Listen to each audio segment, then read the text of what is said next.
आज राष्ट्रीय नेतृत्व की दिशा में आप हम सब का मार्गदर्शन करने के लिए यहाँ विराजमान है, यह हम सब के लिए गर्व का विषय है। आदरणीय सभापति जी, आप लोकतंत्र के रक्षक के रूप में अपनी जवानी में, युवा अवस्था में, जब किसी को भी सरल मार्ग से जाने का मन कर जाता है, आपने वो रास्ता नहीं चुना, आपने संघर्ष का रास्ता चुना।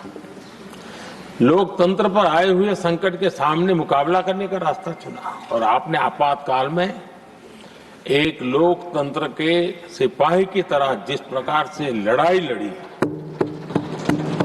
शासनों की सीमाएं थी, मर्यादाएं थी, लेकिन जज्बा कुछ और ही था।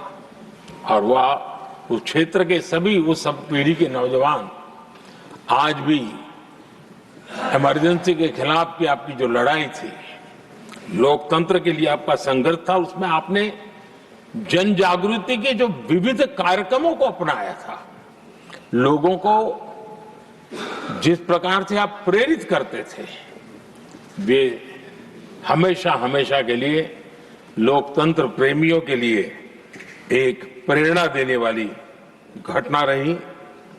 आप एक अच्छे संगठक रहे हैं, मैं भली भांति जानता हूं। आपने संगठन में जो भी दायित्व संभालने का अवसर आया, आपने उस जिम्मेवारी को चार चांद लगा दिए, अपने परिश्रम से लगा दिए। आपने हमेशा सबको जोड़ने का प्रयास किया, नए विचारों को स्वीकार करने का प्रयास किया, नई पीढ़ी को अवसर देने का प्रयास किया। ये हमेशा संगठन में आपके कार्य की विशारत रही।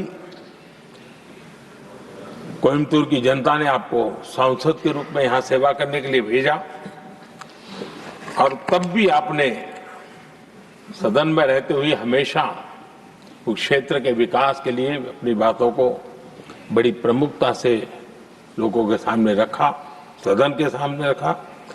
ये आपका लंबा अनुभव सदन में सभापति के रूप में और राष्ट्र में उपराष्ट्रपति के रूप में बहुत ही प्रेरक रहेगा, हम सबको मार्गदर्शक रहेगा। और मुझे पूरा विश्वास है कि मेरी तरह इस सदन के सभी सदस्य इस गौरवपूर्ण पल को जिम्मेवारियों के साथ आगे बढ़ाएंगे।